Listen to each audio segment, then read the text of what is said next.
Welcome, dear brother. The shirtless buffoon has returned once again to tell you a great tale of testosterone. And in this tidbit, I'm going to be focused on the nutrition. Let's talk about body composition, because it's such a huge factor that determines whether or not your test will be sky high or absolutely in the gutter. I will say this, right? In this photo, I'm around 15% body fat. I don't want to hear it. A lot of people would think this is like 10 to 12%. Nah, bruv. 10 to 12% is way more shredded. Bicep veins are going to be way more defined. Abs are going to be a lot sharper. The only reason my abs pop out at 15% body fat is because I train them. Wow, imagine that. It's almost as though the muscle can grow underneath the fat and stick out more. But anyway, this is not about my physique, this is about testosterone. And like I said, the sweet spot for optimal production is around about 15%, give or take. It might be slightly higher or lower depending on who you are. Obviously, I'm talking if you're freaking natural. But yeah, the lower you go, the lower your test will go. But the higher you go, the lower your test will go as well. Because when you have too much fat on your frame, it wastes a lot of resources. Your body is always in motion trying to metabolize that fat. Therefore, it just can't send as many signals to your freaking, your pineal gland to produce those testosterone hormones. And when you have too little fat, obviously you're in survival mode. Your body literally thinks you're dying, so why the hell would it produce any excess testosterone? 15%, there's your sweet spot. I don't want to hear it. Is it any wonder that natural bodybuilders who get to like 8% body fat feel like absolute garbage? No, it's because their hormones are tanking. But when you're on drugs, you can inject your testosterone, which means they will always be stable. Anyway, next things next, you really want to pick the lowest hanging fruit first. Most people's biggest bottleneck is not what they haven't got, but what they have got. Therefore, it's a lot more powerful to take away things rather than add stuff in. It's like those mentally ill people who think that they can just take some supplements and that's going to automatically cancel out the garbage lifestyle that they're living. Unfortunately, it doesn't work like that. Unless those supplements are actually potent drugs, more commonly known as PEDs, aka steroids. You can eat all the nutrient-dense foods that you want. You can freaking eat nothing but salad and fruit for most of the day. But if you shovel garbage down your throat, at the end of the day, it's going to negate all of the healthy foods that you've consumed. So if you don't remove the junk, you will always be battling your biology because your body's going to be in a state of just trying to remove all this junk. Therefore, inflammation, oxidative stress, all of that fun stuff will be at an all-time high, and it won't go away just because you eat healthy food. Okay, so you're going to remove the junk. Now you're going to add stuff in. Guess what the first thing you're going to add is? Cholesterol! Ding, ding, ding! That's right, you heard correctly. Cholesterol is not dangerous. Don't listen to your obese doctors because they are either clueless or deliberately spreading misinformation. Because obviously, don't want to get too conspiratorial, but let's just say it's a lot more profitable to produce frickin' drugs rather than food. Anyway, cholesterol is not dangerous, right? I've already said that. It's actually a precursor to testosterone, meaning that if you are a healthy male with a functioning body, cholesterol will be converted into testosterone in your system, pretty much directly. It's what testosterone is made out of. So does it not stand to reason that you should have more of it in your diet? Because, let me dispel a very common myth, right? Dietary cholesterol does not raise your blood cholesterol. It might do if you're an outlier and you're very sensitive to cholesterol. However, that's going to raise not only your LDL, but also your HDL at the same time, thus negating any bad health risks. So, blood cholesterol, what actually raises it, obviously the bad kind, is trans fats. You know that thing I showed you in the previous slide, all of this garbage food? That's what's going to raise your cholesterol, not freaking eggs and red meat. So, I don't want to hear it. The building blocks of testosterone is obviously cholesterol, but to fuel your body's ability to produce it, it's going to want other stuff, right? It needs the crucial vitamins and minerals that actually facilitate the production of testosterone. And what are these vitamins and minerals? Well, these are the most important ones when it comes specifically to testosterone. I'm not going to go through all of them. You might as well just take a note, take a screenshot, whatever. Just make sure that the foods you choose are always high in these and you'll be good to go. Spoiler alert, if you try to take all of these in supplement form, you're going to be spending a crap ton of money. So just eat real food, honestly. Next, let's talk about those evil carbs, because they're lurking around the corner and they're hungry for your blood. Obviously, I'm talking about blood sugar because carbs are obviously an essential part of a balanced diet. Who would have guessed it, right? And I don't want to hear it because I've tried the carnivore diet.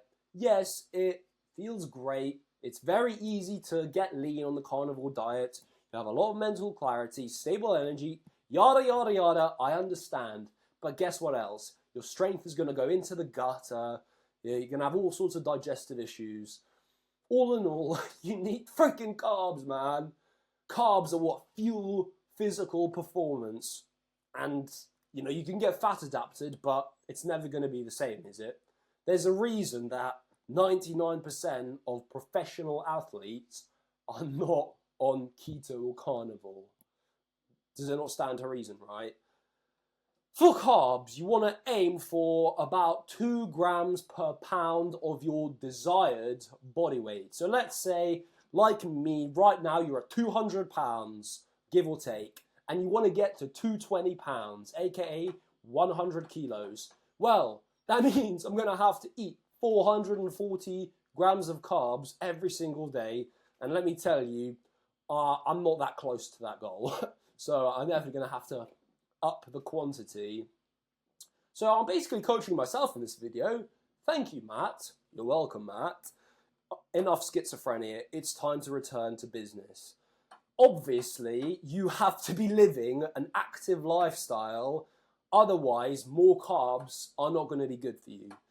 This only applies to non-sedentary men who are, you know, they're bussing, they're moving around, they're freaking lifting, heaving hefty loads and stuff.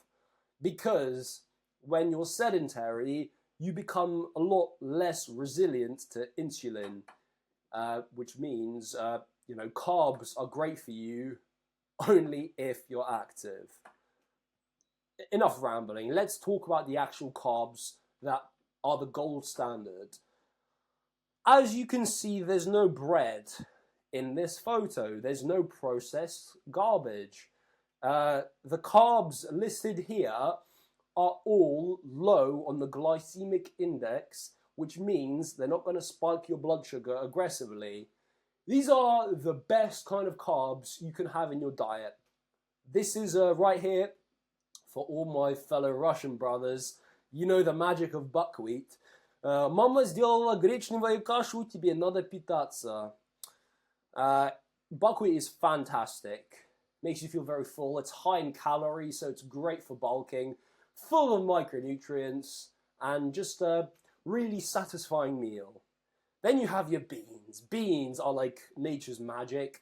They're fiber, protein, carbs, all rolled into one very, mundane tasting package, but that's fine because you can make it taste how you want with seasoning.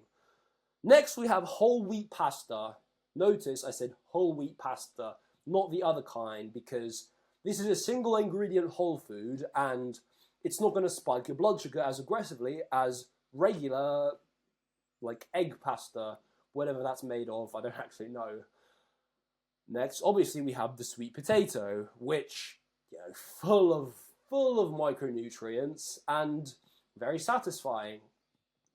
Not that good for bulking because it's quite low in calories in comparison with how full it makes you. So there are better choices if you're trying to bulk, like we all should, as skinny nerds. Obviously, if you're a fat ass, don't listen to that. Fucking yam on that sweet potato. Obviously, here we have oats, the goats. Nothing comes close to oats in terms of just pure enjoyment for me personally. I love making those overnight oat mixes, just yogurt, nuts, seeds, fruit, honey. Mwah! Fantastic. Can't get enough of it. And then, obviously, we have quinoa, which is undefeated. Nothing even can compare to quinoa because it has one special ingredient that none of the other options have. Have you guessed it? It's called ecdysterone. And in a study of rats, it's literally been shown that ecdysterone has significantly increased muscle mass. And just from freaking experience, when you have a diet full of ecdysterone, you just feel stronger. You get better pumps. You feel more full at the gym in terms of your muscle mass. But don't freaking waste your money with the ecdysterone supplement because it's not that powerful, right? It's not like the upgraded version of creatine like those freaking fitness charlatans love to claim. No, it's not that special, but seriously, quinoa is the goat. I know I said that about oats, but you could have more than one goat, right? Yeah. Next, let's talk about the protein. I can't hit my protein. Yes, you freaking can. Don't want to hear it. These are the sources that you should be eating if your goal is to have the testosterone of a raging bull. Because, let me tell you, notice something? There's no chicken on there. You know why? Because chicken is a food for freaking bodybuilders that are on drugs. It's so low in micronutrients. It's high in protein, sure, but so are all of these things.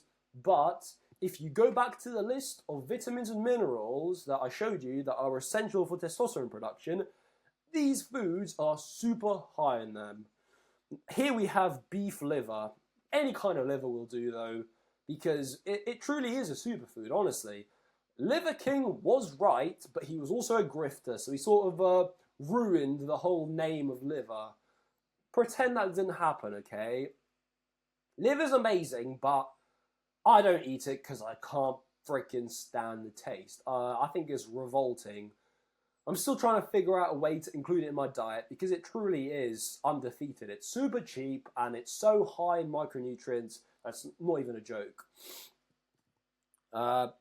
Yeah, I guess I need to cut it up really, really thin and just sprinkle it into my other meat. Because you don't need that much to get the benefit, seriously. Obviously, we have eggs. High in cholesterol, high in other nutrients, but you know what actually is the part that's high in nutrients? Have you guessed it? It's this little yellow goodness. It's not the white. The white is nothing but protein. Obviously, protein is good. Builds muscle, keeps you full, whatever. But it freaking pisses me off that they sell egg white, but not egg yolks. And obviously, which one do the bodybuilders go for? The protein, not the nutrients. Because when you're on a ton of drugs, you don't need the hormones. All you need is the protein. So do the opposite of what pro bodybuilders do. consume the whole egg. What I like to do, quite honestly, is remove the yolks and just give the whites to my dad or something. Not all the time, but my favourite part is the yolk because it doesn't fill you up, right? So you can eat more of them without feeling all bloated. And that's my goal, obviously, because I'm trying to bulk. But these little yellow goodness, that's where all of the calories are in eggs. So it's just a win-win-win situation, isn't it? Here, obviously, we have the red meat. Beef and pork. I don't quite agree with the pork, simply because of my religious values, but if you're not like me, then you shouldn't care. You should eat all the pork you want. Obviously, I don't condone it, but who am I to tell you what to eat? It's literally what I'm doing right now. But beef, just nothing compares to beef. You can eat chicken, but why? Why eat an inferior meat? Huh? Next, we have salmon. Does it need explaining? No, everyone knows how good salmon is for you. So high in omega-3s, so high in other testosterone facilitating nutrients. It's a shame how expensive it is though, really. That's why it should be your goal to make as much money as possible so you can eat salmon, steak and eggs every single day. Obviously eggs are cheap as chips, so freaking if you're on a budget, eggs and liver, that's your go-to. Try to find a way to make liver tolerable, which is exactly what I'm trying to do. So I'll let you know how it goes. Lastly, we have oysters. Now, I know you're thinking, why the hell would I want to eat a glob of snot? I don't want them either. I don't eat oysters. I'm just reporting what works. Oysters are very expensive, obviously, but you don't need that many of them to get all of the testosterone-boosting vitamins that are found in them. I'm not getting too specific with what's in them because, quite frankly, I want to make this actionable instead of nerdy. So let's talk about the fats, because part of a high testosterone diet is including a good amount of fat, not skimping on it, because that's another reason natural bodybuilders feel so terrible as they're about to step on stage. It's not just because they're depleting themselves of calories and they're really lean, it's also because they've cut pretty much all fat from their diet because fat is high in calories. This is terrible. This is awful practice, which is why natural bodybuilding is super unhealthy. You need fat, man, especially from these sources. I'm not talking about freaking trans fat and all of this seed oil, although it is debatable if seed oils are actually bad for you. Personally, I don't buy it. I think some seed oils are fine, but that's not a topic for today's video. Here we have beef tallow. Here we have real butter, aka animal fat. Perfect, can't complain. Next we have nuts and seeds.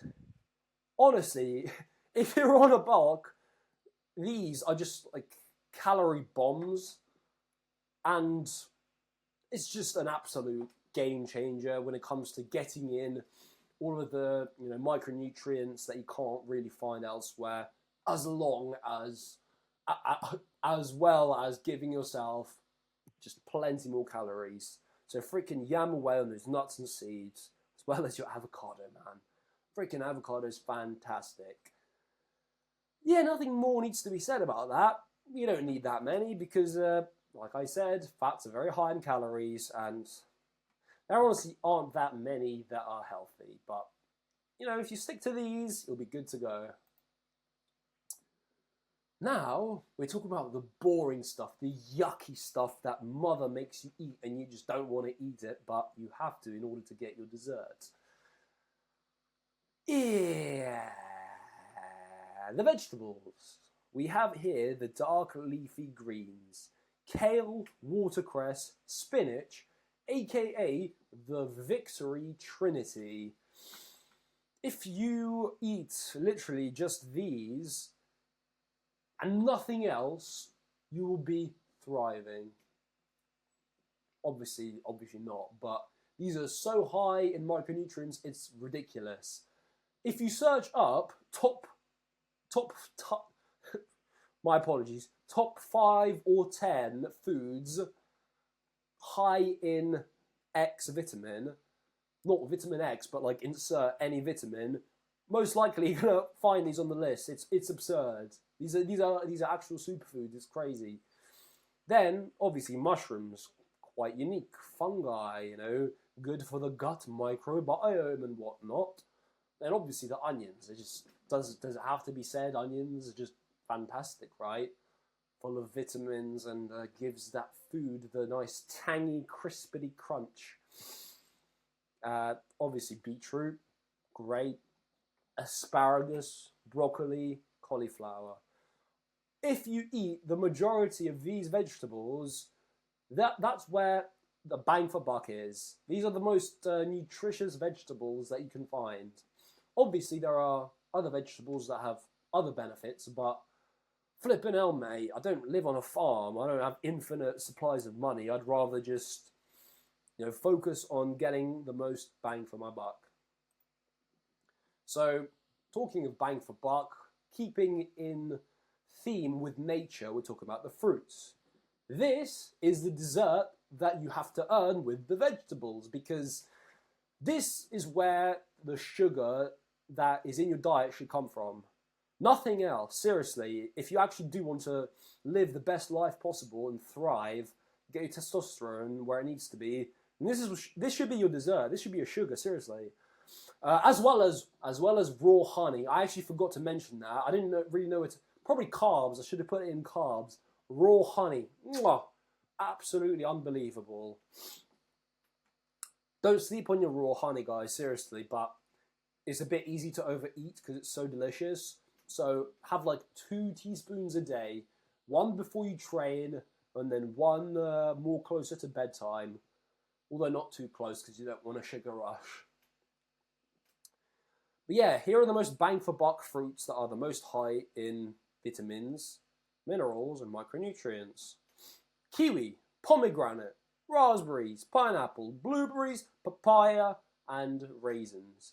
Raisins are not that well-rounded in terms of micronutrients, but they do have a very particular vitamin that I can't quite remember now, but it's pretty much unique to raisins alone. I don't remember what it is, but it's very important for testosterone production, this vitamin. So don't sleep on your raisins. Once again, great for bulking because you can eat like a handful and just have a bunch of calories in them.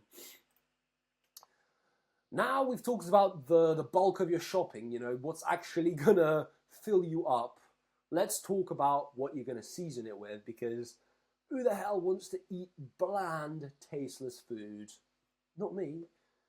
These are the most potently anabolic herbs and spices that will do wonders for your testosterone and your general health. Here we have turmeric, ginger, garlic, chili. Honestly, if you make this your quadruple potent power, I don't know what the hell I'm talking about, but you won't go wrong, right? Obviously, salt and pepper is a given, but those aren't really herbs or spices. I guess pepper is, but shut up. Eat salt, guys. Salt full of electrolytes, gonna keep you hydrated. It's just great. Just freaking do it. Do it, mate. Do it. Pink Himalayan rock salt obviously is the golden standard.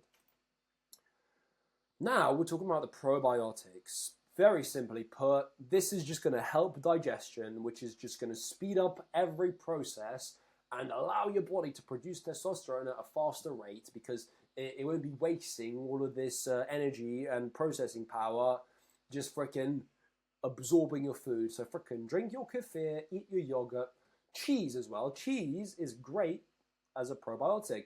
Raw cheese is obviously the gold standard. I keep saying gold standard. Another gold standard that I forgot to put, I don't know where I'd have put it. It could be either carbs, proteins, or fats, to be honest, is raw milk.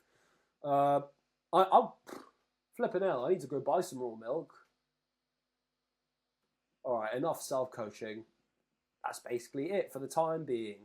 That has been the 80-20 of the testosterone-boosting diet. If you follow this, you can't go wrong. Obviously, though, I do offer my services as Koth because it might take a while to figure this stuff out alone. If you need systems and processes, if you need a routine that is created for you in order for you to just execute without thinking, frickin' message me on LinkedIn or Instagram. The links will be down below. My coaching, I offer some education and accountability so that as we go, you can learn so that eventually you won't need me anymore. And obviously, the main reason people hire coaches in the first place is for accountability. I will be on your case. When you're being a low-T beta cuck, I will be there to bully you into submission and get you back on track. That's what I'm here for, buddy. With that being said, have a victorious day and a triumphant week.